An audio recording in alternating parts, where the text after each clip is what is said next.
Hello everyone, कैसे हैं आप लोग। मुझे उम्मीद है आप बहुत अच्छे होंगे और आपकी तैयारी, आपकी प्रिपरेशन बहुत अच्छी चल रही होगी। और मैं चंदन सर आप सबका स्वागत करता हूं आपके अपने यूट्यूब चैनल बैंकिंग बाय रोजगार विद अंकित यूट्यूब चैनल पर। आप सबका बहुत बहुत स्वागत है डियर एवरीवन। तो हो जाइए तैयार और जहां तक हो सके इस सेशन को आप लोग लाइक कर दीजिए। चैनल में अगर आप पहली बार आए तो चैनल को सब्सक्राइब जरूर कर दीजिए और बेल आइकन को प्रेस कर दीजिएगा ताकि आपको डेली मेरे इस करंट अफेयर के क्लास का नोटिफिकेशन आपको टाइम पर मिल सके। तो चलिए फिर शुरू करते हैं अपने शानदार करंट अफेयर्स की जर्नी को। क्लास स्टार्ट करने से पहले मैं आपको बता दूं कि हमारा अभी चौपाल सीरीज शुरू हुआ है टॉप 20 प्रैक्टिस सेट्स, जहां पर आपको टॉपिक वाइज, चैप्टर वाइज ग्रामीण बैंक में मैथ, रीजनिंग, इंग्लिश, जीए, कंप्यूटर, हिंदी का रेगुलर क्लासेस चल रहा है यूट्यूब पर, फ्री ऑफ कॉस्ट, कोई पैसा नहीं देना है। तो इसका क्लास अटेंड आप लोग जरूर कीजिएगा, खासकर वो कैंडिडेट जो ग्रामीण बैंक का ही फॉर्म भरना चाहते हैं, स्पेशल ग्रामीण बैंक में करियर बनाना चाहते हैं। तो इसमें वही सारे चैप्टर्स का टॉप एमसीक्यूज प्रैक्टिस कराया जा रहा है जो आपके एग्जाम के लिए इंपॉर्टेंट है। प्री टू मेंस आपका रीजनिंग सुबह 9 बजे, इंग्लिश सुबह 10 बजे, 12 बजे क्वाइंट, हिंदी शाम को 4 बजे, कंप्यूटर शाम 5 बजे और जीए शाम 7 बजे।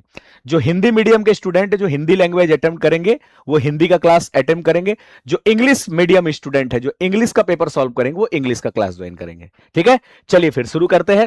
तो हर दिन की तरह सबसे पहले शुरुआत करेंगे आज हम लोग अपने करंट अफेयर से। और डियर एवरीवन, ये जो भी करंट अफेयर का इंपॉर्टेंट डेटा है ये हम इंपॉर्टेंट वेबसाइट से कलेक्ट करते हैं, जो ऑथेंटिक वेबसाइट है, PIB, economic times, the Hindu, business standard, times of India और आरबीआई का ऑफिशियल वेबसाइट। और इसको आसान शब्दों में हम आपको एमसीक्यू के फॉर्म में डिटेल एक्सप्लेनेशन के साथ पढ़ाते हैं। और ये करंट अफेयर सभी एग्जाम में काम आने वाला है, चाहे वो बैंकिंग हो, SSC, railway, state, PCS, UPSC, one day. ठीक है, तो चलिए हर दिन की तरह सबसे पहले शुरुआत हम अपने हॉट न्यूज से करेंगे, फिर बैंकिंग फाइनेंस का current affair, economy, business, schemes, MOU, international issues, फिर हम आपको जनरल करंट अफेयर की तरफ ले जाएंगे और फिर हम आपको कल जो हमने आपको करंट अफेयर पढ़ाया था प्रीवियस डेट का, उसका क्विक रिवीजन करेंगे। ठीक है, मतलब इसमें सब कुछ आपको मिलेगा, पूरा करंट अफेयर। चलिए, तो पहला क्वेश्चन आपकी स्क्रीन पर ये रहा।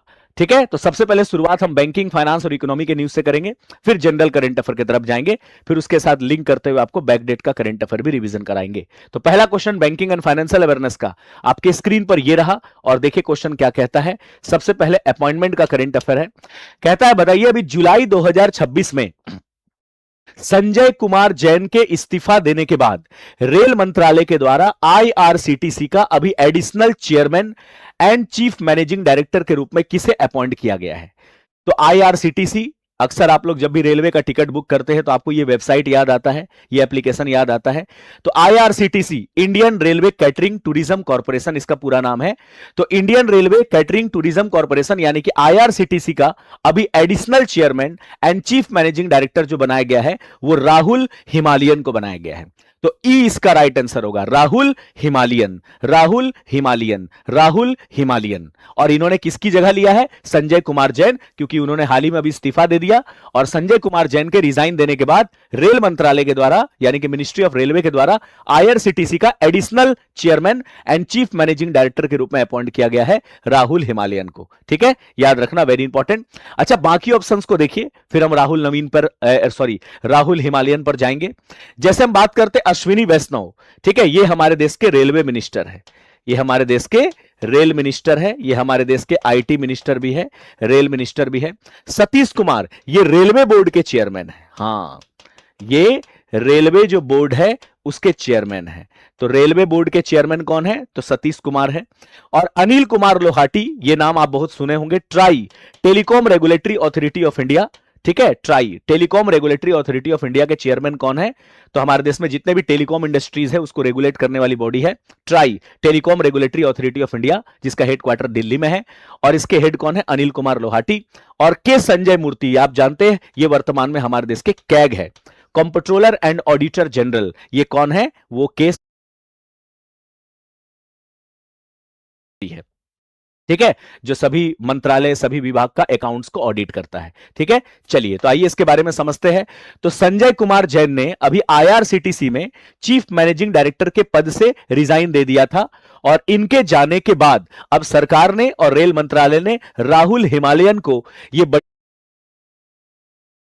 चीफ मैनेजिंग डायरेक्टर के पद से रिजाइन दे दिया था और इनके जाने के बाद अब सरकार ने और रेल मंत्रालय ने राहुल हिमालयन को यह बड़ी जिम्मेदारी सौंपी है और राहुल हिमालयन आईआरसीटीसी के additional chairman and chief managing director बने हैं।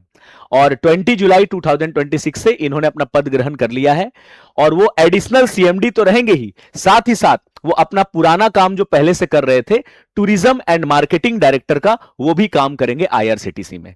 ठीक है, चलिए अब बात करते थोड़ा सा ब्रीफ इंट्रोडक्शन। राहुल हिमालयन ये 1999 बैच के आपके आईएएस अधिकारी भी रह चुके हैं और ये इंडियन रेलवे जो आपका tourism, Indian railway transport service उसके सीनियर ऑफिसर भी है। ठीक है, 1999 बैच के आईएएस अधिकारी रह चुके हैं और इंडियन रेलवे जो आपका टूरिज्म सर्विस है उसके सीनियर ऑफिसर रह चुके हैं।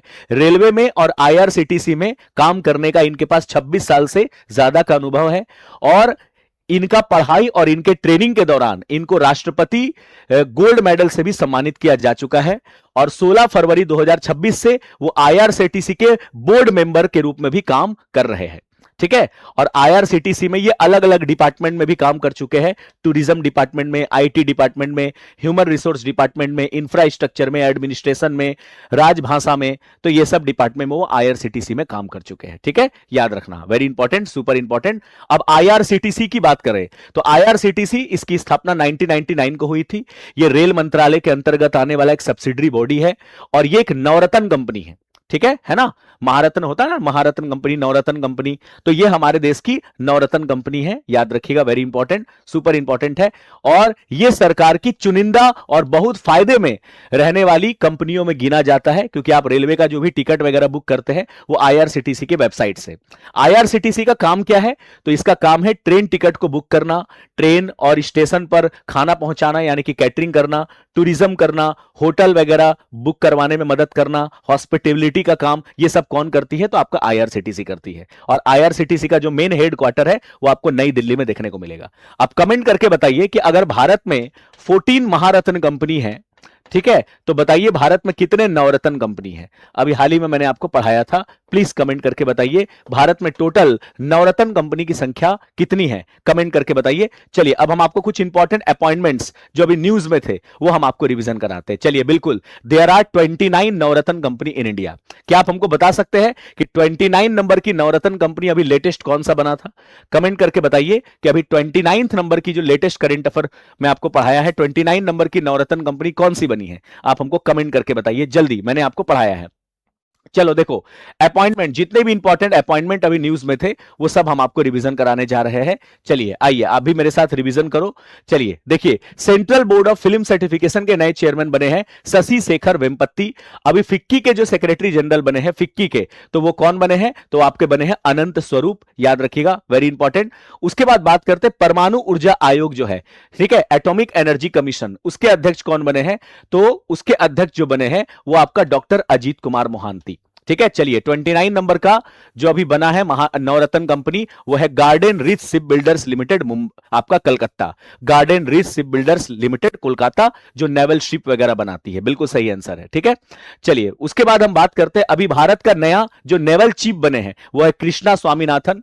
अभी वेस्ट बंगाल के जो नए चीफ मिनिस्टर बने उनका नाम है शुभेंदु अधिकारी। उसके बाद बात करते हैं हम लोग नेक्स्ट कि भारत के अभी नए तीसरे नंबर के जो चीफ डिफेंस ऑफ स्टाफ बने हैं वो है आपका एनएस राजा सुब्रमणी, अनिल चौहान जी को रिप्लेस करके। तमिलनाडु के नए सीएम बने हैं जोसेफ विजय, जिसको विजय थलापति कहते हैं, इनके पार्टी का नाम है TVK party, Tamilaga Vettri Kazhagam party. और केरल के नए सीएम बने हैं वीडी सतीशन, ये यूडीएफ पार्टी से बिलोंग करते हैं, United democratic front. Confederation of Indian industry के जो अभी चेयरमैन बने हैं उसका नाम है आर मुकुंदन। दक्षिण एशियाई भारोत्तोलन महासंघ यानी कि साउथ एशियन वेटलिफ्टिंग फेडरेशन के अभी नए अध्यक्ष बने हैं Sahdev Yadav. Chief managing director जो अभी बने हैं सीबीआई के, मतलब सीबीआई के जो नए डायरेक्टर है वो आपके प्रवीण सूद है, जिनका कार्यकाल को 1 साल के लिए बढ़ा दिया गया है। Steel authority of India limited के चीफ मैनेजिंग डायरेक्टर बने हैं अशोक कुमार पांडा। यूआईडीआई के नए सीईओ बने हैं सौरभ विजय। आरबीआई का भी लेटेस्ट एग्जीक्यूटिव डायरेक्टर बने थे गुणवीर सिंह। और कॉमनवेल्थ चेस फेडरेशन का अध्यक्ष बनाया गया था भरत सिंह चौहान को। नारकोटिक्स कंट्रोल ब्यूरो के डायरेक्टर जनरल बने थे अनुराग गर्ग, ठीक है, जुलाई 2027 में इनका कार्यकाल को बढ़ाया गया है। और कॉमनवेल्थ गेम्स 2026 जो अभी स्कॉटलैंड ग्लासगो में हो रहा है उसमें भारतीय दल का जो चीफ द मिशन बनाया गया है वो बनाया गया रोहित राजपाल को। और समुद्री समुद्री उत्पाद निर्यात विकास प्राधिकरण यानी कि मैरीटाइम प्रोडक्ट एक्सपोर्ट डेवलपमेंट जो अथॉरिटी है उसका अध्यक्ष बनाया गया है पी जवाहर को। इंडियन नेवी का 48 नंबर का वाइस चीफ बने थे अजय कोचर। कर्नाटक के सीएम बने हैं डीके शिव कुमार। डीआरडीओ के अध्यक्ष और डीआरडीओ के जो सचिव है उसका एडिशनल प्रभार संभालने के लिए दिया गया है राजेश कुमार सिंह को। और सीबीएसई का नया चेयरमैन बने थे अभी लोखंडे प्रशांत सीताराम, ठीक है ना।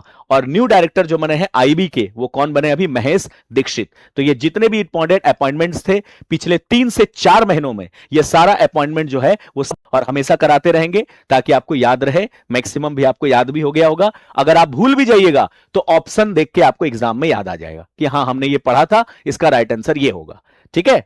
लेकिन हाँ इसके लिए रेगुलर रिवीजन करना पड़ेगा तब आपको याद आएगा, ठीक है। चलो आइए आगे बढ़ते हैं। हमारा नेक्स्ट क्वेश्चन आपकी स्क्रीन पर ये रहा, वेरी वेरी इंपॉर्टेंट। चलिए, कहता है कि जुलाई 2026 में जारी संशोधित index of core industries series के अनुसार किस नए क्षेत्र को 9 प्रमुख जो कोर इंडस्ट्रीज है उसके रूप में जोड़ा गया है और इसका नया आधार वर्ष क्या है। देखिए, हम लोग अक्सर बोलते थे there are 8 core industries, there are 8 core industries, लेकिन अब हमारे देश में 9 कोर इंडस्ट्रीज हो गया है।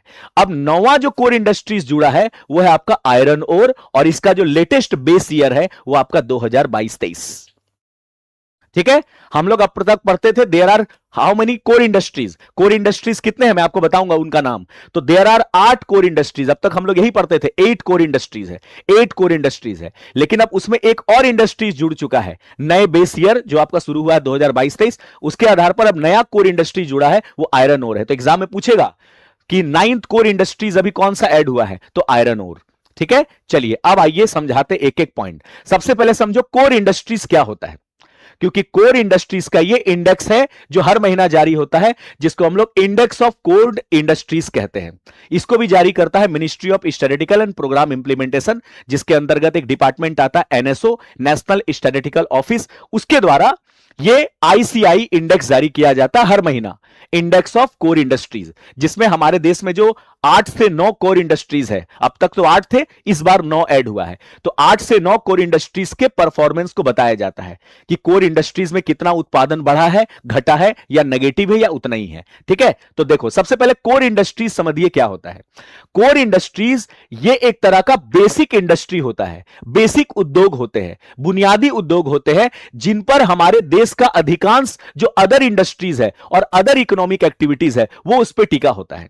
तो कोर इंडस्ट्रीज जो होती है वो हमारे इकोनॉमी का माई बाप, बोलते हैं ना माई बाप वाला इंडस्ट्रीज, तुम ही हो माता पिता तुम ही हो। तो वैसे तो हमारे देश में बहुत सारी इंडस्ट्रीज है, लेकिन वो कौन सी इंडस्ट्रीज है, सभी इंडस्ट्रीज का मां बाप है, वो है आपका कोर इंडस्ट्रीज। क्योंकि कोर इंडस्ट्रीज से ही अदर इंडस्ट्रीज उस पर डिपेंड है, जो भी अदर इंडस्ट्रीज है वो कोर इंडस्ट्री पर डिपेंड है। अगर कोर इंडस्ट्री अच्छा परफॉर्म करेगी तो अदर इंडस्ट्री भी अच्छा परफॉर्म करेगी, कोर इंडस्ट्री डाउन परफॉर्म करेगी तो अदर इंडस्ट्री भी डाउन परफॉर्म करेगी। इसलिए सभी इंडस्ट्रीज और भारत के जितने भी इकोनॉमिक एक्टिविटीज है उसका न्यू है, उसका बैकबोन है आपका कोर इंडस्ट्रीज, ठीक है। तो कोर इंडस्ट्रीज जो होते हैं ये हमारी अर्थव्यवस्था की बैकबोन होती है, रीढ़ की हड्डी होती है, क्योंकि इन्हीं के भरोसे मैन्युफैक्चरिंग सेक्टर और इंफ्रास्ट्रक्चर का काम चलता है।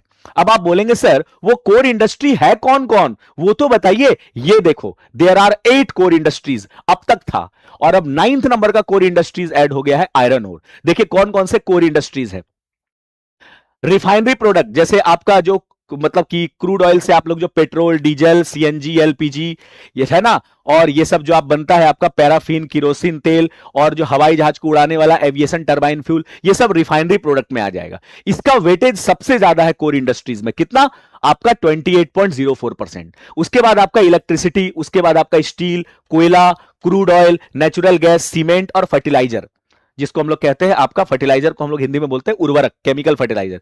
तो ये 8 हमारे कोर इंडस्ट्रीज है और 9th अभी जुड़ गया है आयरन ओर, ठीक है। तो ये 8 कोर इंडस्ट्रीज है और इस 8 कोर इंडस्ट्रीज हमारे देश में जो 8 कोर इंडस्ट्रीज है वो टोटल इंडस्ट्रीज मतलब भारत में जितने भी इंडस्ट्रीज है, मतलब 8 कोर इंडस्ट्रीज को छोड़कर बाकी, मतलब 8 कोर इंडस्ट्रीज विथ जो अदर इंडस्ट्रीज है जो जूता बना रही है, कोई चप्पल बना रही है, कोई कुछ बना रही है, कोई कुछ बना रही है, कोई इलेक्ट्रॉनिक आइटम बना रही है। तो जितने भी इंडस्ट्रीज हमारे देश में, इंडस्ट्रीज का मतलब जहां कोई चीज का उत्पादन होता हो, मैन्युफैक्चरिंग होता हो, तो हमारे देश में जितने भी इंडस्ट्रीज है उसमें कोर इंडस्ट्रीज का जो वेटेज है वो पता है कितना है? 40.27%। ये एग्जाम में पूछा जाएगा, बहुत इंपॉर्टेंट है। ठीक है, सिविल के एग्जाम में भी पूछा जा चुका है कि हमारे देश में जितने भी इंडस्ट्रीज है उनमें 100% इंडस्ट्रीज अगर भारत में है तो उसमें इस 8 कोर इंडस्ट्रीज का कंट्रीब्यूशन कितना है? तो याद रखना 40.27%। और इन 8 कोर इंडस्ट्रीज का हर महीना एक डेटा रिलीज होता है जिसको हम लोग कहते हैं IIP, index of industrial production, या फिर हम इसी को बोलते हैं index of core industries performance index. तो यह जारी किया जाता है। तो इसी कोर इंडस्ट्रीज का यह रिपोर्ट आया है जिसको हम कहते हैं इंडेक्स ऑफ कोर इंडस्ट्रीज, जो सिर्फ 8 कोर इंडस्ट्रीज पर फोकस करके अभी एक रिपोर्ट आया है कि किस इंडस्ट्रीज का क्या परफॉर्मेंस है इन 8 कोर इंडस्ट्रीज में। ठीक है, जिसको एनएसओ जारी करती है, नेशनल स्टैटिस्टिकल ऑफिस। ठीक है, तो इसको आप इंडेक्स ऑफ कोर इंडस्ट्रीज भी बोल सकते हैं, आप इसको इंडेक्स ऑफ इंडस्ट्रियल प्रोडक्शन भी बोल सकते हैं, आईआईपी भी बोल सकते हैं, दोनों अपने जगह सही है। समझ में आ गया? तो ये पॉइंट आपको याद रखना है। ठीक है, चलिए अब इसका हालात को दिखाते हैं। तो इंडेक्स ऑफ कोर इंडस्ट्रीज ये हर महीना का एक सर्वे है जो देश के सभी जो जरूरी इंडस्ट्रीज है उसके काम काज को ये मेजर करता है। ठीक है ना? चलिए तो अब आइए इसके बारे में समझते हैं। तो अभी जून 2026 में भारत का जो कोर इंडस्ट्रीज है उसका ग्रोथ रेट रहा है 5%। तो भारत का जो 8 का 8 जो कोर इंडस्ट्रीज है, अब 9 हो चुके हैं, तो इन 9 का 9 कोर इंडस्ट्रीज का जो आपका ग्रोथ रेट रहा है वो आपका 5% रहा है, याद रखना।